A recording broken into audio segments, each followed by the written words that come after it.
ಇನ್ನು ನಿಮ್ sub registrar ಬಂದಿಲ್ಲ, FD ಬಂದಿಲ್ಲ.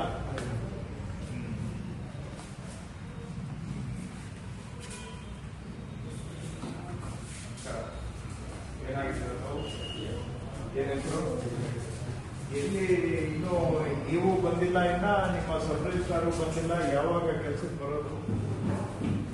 ಜನ ಬಂದ್ಮೇಲೆ ನೀವು ಬರೋದಾ? ಎಲ್ಲಿ? ನಾನು ಎಲ್ಲೋ ಕೂತ್ಕೊಂಡು ಕೇಳ್ತಾ ಇಲ್ಲ ಸ್ವಾಮಿ, ನಿಮ್ಮ ಆಫೀಸಲ್ಲಿ ಇದ್ದೀನಿ.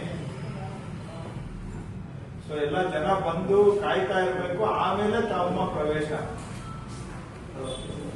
ಅಲ್ವಾ? ಜನ ಬಂದು ನಿಮ್ಗೆ ಕಾಯ್ತಾ ಇರಬೇಕು. ತಾವು ರಾಜರು ಮಹಾರಾಜರು ಬಳ್ಳೆಗಾರ ತರ ಅವ್ರು ಬಂದು ಕಾಯ್ತಾ ಇದ್ದ ಮೇಲೆ ನೀವು ಬಂದು ಪ್ರವೇಶ ಮಾಡೋದು. ಈಗ ಅವ್ರು ಫೋನ್ ಮಾಡಿದ್ದಕ್ಕೆ ಬಂದಿದ್ದೀರ.